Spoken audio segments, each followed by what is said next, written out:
La Juntada Histórica de Tras la Sierra.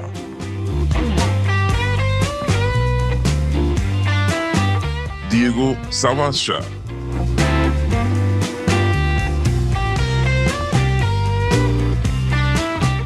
Carlos Vicente.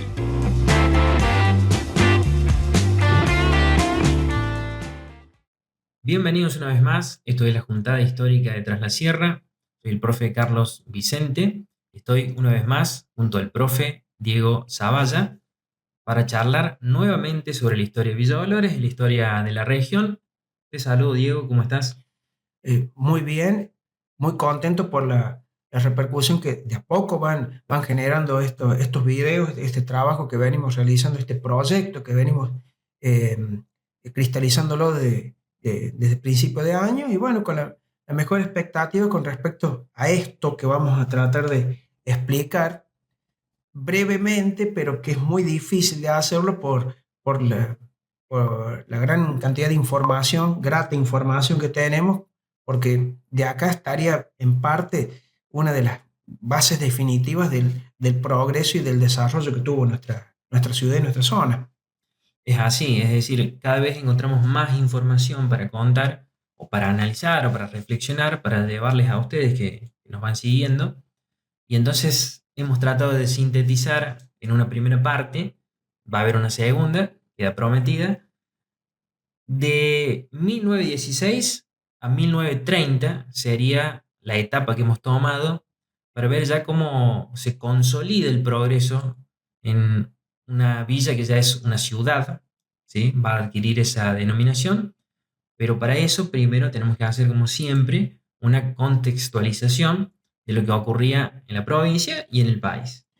Sí, o sea, luego de 36 años de gobiernos conservadores en Argentina entre 1880 y 1916, con todo lo bueno y con todo lo malo que eso tuvo, porque se modernizó el país y el progreso que tendría que haber llegado a todos los órdenes de la sociedad, bueno, vimos que no fue tal. Bueno, a partir de 1916, y gracias a la ley Sáenz Peña, ¿no es cierto?, sancionada en febrero de 1912, que le permitió a amplios sectores de la base social que se había ampliado en estos gobiernos conservadores, les permitió expresarse, ¿no es cierto?, a través del voto, un voto que lo habíamos estado hablando recién, un voto que va a ser no directo, sino que va a ser un voto indirecto. ¿Por qué? Porque la ley Sáenz Peña va a permitir que por lo menos los varones mayores, primero de 21 años, después van a ser de 18 años,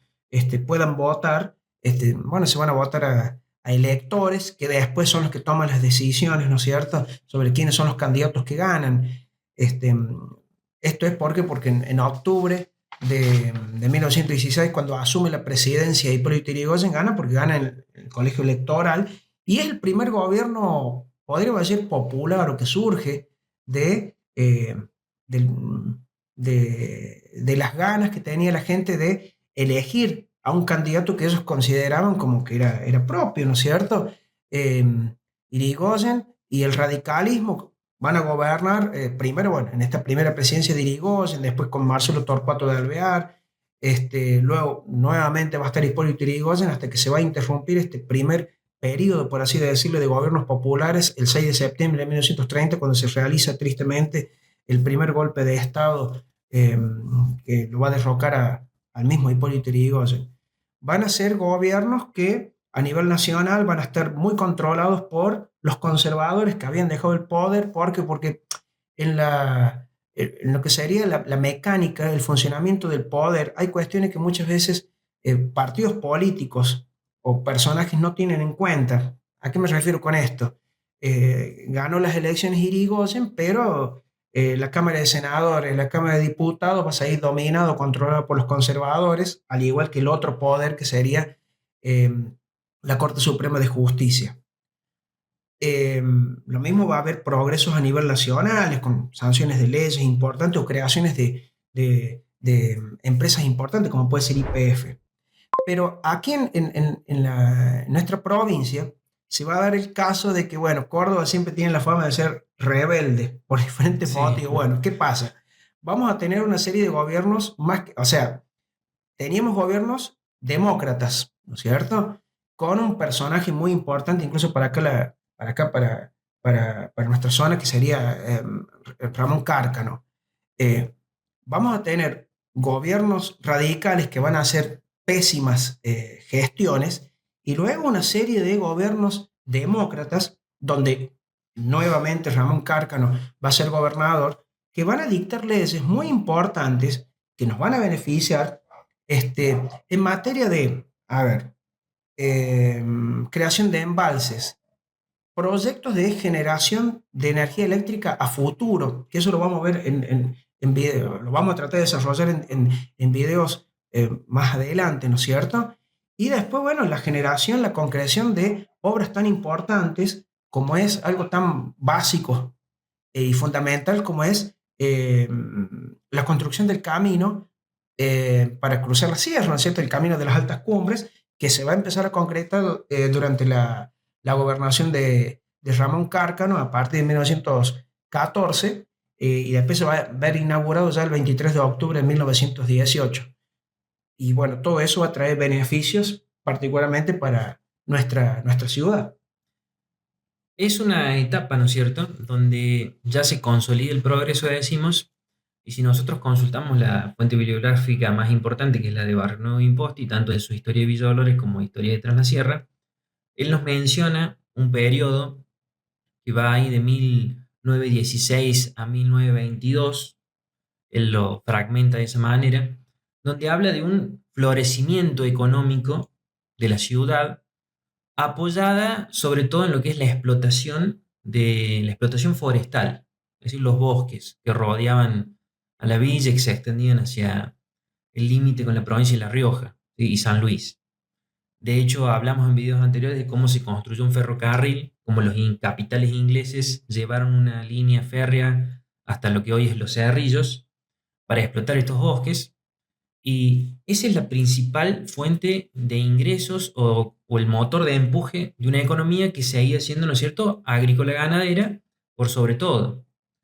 Y lo del camino que estabas diciendo es muy importante porque vamos a decir, a ver, ya tenemos el tren desde 1905 y alguien puede pensar, bueno, el aislamiento del que veníamos hablando en videos anteriores se rompió, pero no era así del todo, porque se ha ido haciendo hasta el momento en que se inaugura este camino de las cumbres o de las altas cumbres, como le decimos hoy en día. Ir a Córdoba implicaba un viaje de casi 3 días, porque eran viejos caminos que cruzaban las sierras que había que hacer postas. Me gustaría agregar a ese dato que recién en la década del 30, tanto a nivel nacional como provincial, se van a crear lo que sería vialidad nacional Claro. y vialidad provincial, que son los entes encargados de no solamente la diagramación de los caminos, de las rutas, sino el mantenimiento. Por lo tanto, este camino, esta primera etapa del camino de las altas cumbres que se inaugura en 1918, que después se le van a ir sumando otros tramos hasta que culmine con la pavimentación hace un poco más de 30 años, ¿no es cierto? O sea, va a ser un camino, pero va a ser difícil lo mismo todavía cruzar lo que sería el viejo camino de la sierra, ¿no es cierto? Que también daría para que lo hablemos en otros videos porque es mucha la información. Sí, es para hacer un episodio especial, ¿no es cierto?, aparte, porque es un camino que tenía mucho recorrido para que se complete. Pero lo importante de esto es que cuando llegue el tren, esos 3 días de viaje a Córdoba se habían reducido a un día y medio. Es decir, uno podía ir desde Villa Dolores hasta La Toma, de ahí hasta Villa Mercedes, después hasta Río Cuarto, hacia el sur, si vemos el mapa, ¿no es cierto?, de la Argentina, y después subir, como sabemos decir, ir hacia el norte y llegar a Córdoba. Eso se hacía en un día y medio. Ese viaje se había reducido a la mitad. Con el camino que se inaugura, en ese momento recién era intendente Román Basail, que se destaca como intendente en 7 años de intendencia en la ciudad de Villa Dolores. Cuando se inaugura, 1918, el viaje desde Villa Dolores a Córdoba se reduce a 6 horas. Es decir, es una reducción importante de los tiempos para trasladarse de estos territorios, ¿no es cierto?, hasta la capital de la provincia. Es decir, que ahí podemos decir que de algún modo se termina de vencer ese aislamiento que tenían. Algo que no comenté al principio, que está relacionado con esto, es, bueno, el tema de la población, el tema de la inmigración, que va a tener mucho que ver con el desarrollo de la zona y que, bueno, es conocido que aquí en nuestro país, a partir de 1876, en la época de la presidencia de Nicolás Avellaneda, cuando se sanciona la ley Avellaneda, que era la que promocionaba la colonización de las tierras y se convocaba como política de Estado a los inmigrantes de diferentes zonas, principalmente del sur de Europa, es que la llegada de inmigrantes y de diferentes oleadas de inmigrantes, ¿no es cierto?, van a empezar a llegar aquí a la zona y hay tres corrientes, o mejor dicho, tres colectividades muy importantes que hay que nombrarlas porque tienen que ver con esto de que se rompe el aislamiento, tenemos rutas, tenemos trenes, hay futuro, hay trabajo y empiezan a llegar los inmigrantes. Claro, porque uno de los factores que necesitamos para que se desarrolle el país, y por supuesto Córdoba y Villa Dolores, era esto, la mano de obra. Es decir, porque teníamos un país con mucho territorio, incluso aquí hablamos de que la agricultura y la ganadería, ¿no es cierto?, era la principal fuente de riqueza, pero además de la inversión que era necesaria, se necesitaba quienes trabajen en esas tierras. Y no vamos a quedar exentos, empiezan a llegar estos inmigrantes. Tenemos principalmente, ¿no es cierto?, representación de lo que es la colectividad española y la colectividad italiana. Estos inmigrantes, una prueba fehaciente de su presencia en la comunidad dolorense y que dejaron una huella, ¿no es cierto?, a futuro, incluso hasta la actualidad, porque estas asociaciones siguen funcionando, es que se juntan para ayudarse mutuamente. Se funda, por ejemplo, la Asociación Italiana en 1911, que hoy en día está ubicada ahí frente a la Plaza Mitre, la plaza principal de Villa Dolores, y el mismo año también la Sociedad Española. Generalmente estas asociaciones, que no solo aquí en Villa Dolores, sino en otros lugares, se llamaban, perdón, de socorros mutuos, que demostraban, ¿no es cierto?, que esta gente trataba de asociarse, valga la redundancia, para ayudarse, porque claro, se encontraban muy lejos de su tierra y de algún modo trataban de mantener vivas sus costumbres, su identidad cultural que traían del viejo continente, como sabemos decir. Ya que nombras eso, lo de la cultura, estamos transcurriendo justo el año del centenario de la creación del teatro español, ¿cierto? Bueno, y del Dancing Alhambra un poco después. Y ahí uno se da cuenta el impacto cultural que tuvieron estas dos colectividades, ¿no es cierto? Tanto la italiana como la española, que incluso Barcelona de Imposti creo que hasta nombra un número aproximado de vecinos, ¿no es cierto?, de esas nacionalidades que crean estas instituciones en nuestra ciudad. Sí, se cita, por ejemplo, en el caso de la italiana, que hay 54 miembros fundadores, ¿sí?, que integran, ¿no es cierto?, la primera comisión y son parte de esta sociedad. Y en mi caso, digamos, tuve la oportunidad de hacer un trabajo con el profe Ricardo Baigorria y la profe Victoria González sobre inmigración, donde leímos a un autor que es muy reconocido en Argentina en materia de inmigración, que es Fernando Devoto, donde él menciona la presencia, van diferenciando regiones del país y de ahí podemos extraer, por ejemplo, la presencia de la colectividad italiana en la sociedad argentina. Y hay datos que nos muestran que en Córdoba llegaba al 11%, es decir, es un número muy importante. Es decir, imaginemos, de 100 personas había 11 inmigrantes italianos. No hay datos, digamos, importantes de lo que es Tras la Sierra en materia de inmigración, pero nosotros lo que hicimos con estos profes en ese caso es hacer una aproximación y decir, bueno, ¿cuántos habitantes tenía Villa Dolores de acuerdo al censo que se va a realizar en esa época? Y decir, bueno, aproximadamente en Villa Dolores habrá habido unos 800 a 900 italianos. Quizás el número sea menor porque cuando vemos, ¿no es cierto?, esto de cuáles eran los destinos que elegían los inmigrantes dentro de las posibilidades económicas, Villa Dolores no era la primera opción y quizás tampoco la segunda, entonces quizás ese número baja un poco. pero es un número considerable. Y la otra corriente que podríamos nombrar, inmigratoria, que si bien su, su agrupamiento, por así decirlo, sus instituciones recién se van a crear a partir entre 1934 y 1935, es la sociedad sirio-libanesa, ¿no es cierto? Claro.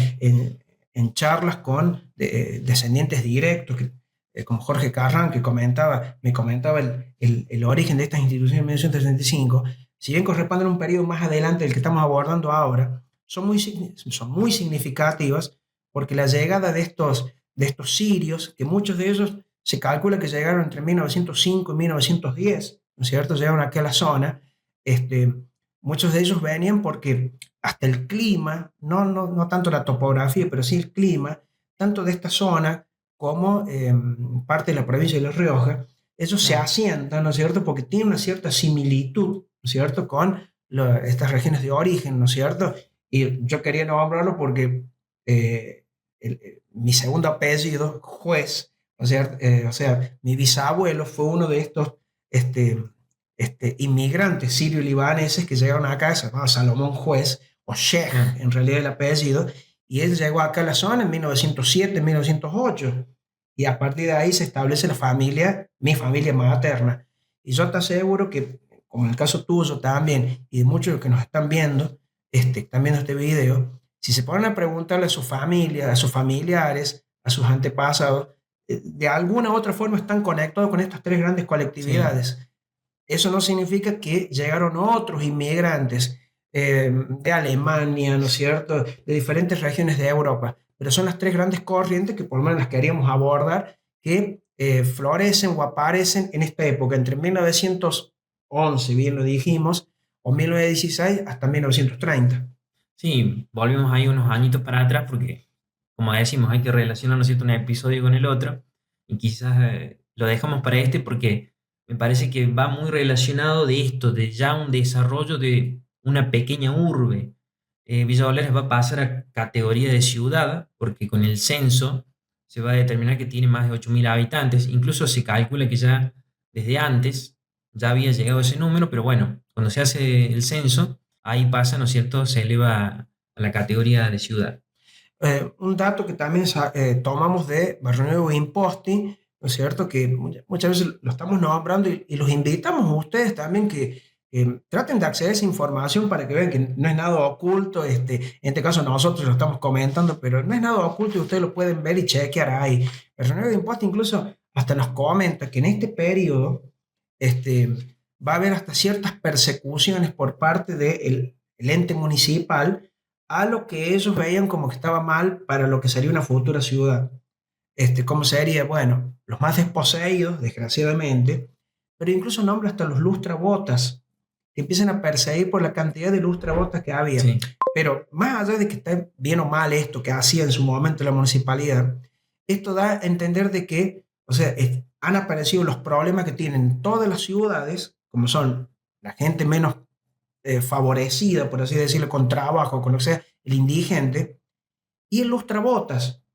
Y el lustrabotas, que es un trabajo muy digno, ¿no es cierto?, que está presente en las grandes ciudades. Eso demuestra de que Villa Dolores estaba progresando, para bien y para mal, como siempre decimos. Sí, tenemos como las dos caras de la moneda. Si uno lee a Barnó Imposti, vemos esto, ese florecimiento económico que él decía hasta el 1921, pero después hasta el 30 él hace la aclaración de que hay como una ralentización de la economía, sobre todo por algo que es clave, que lo decía al principio.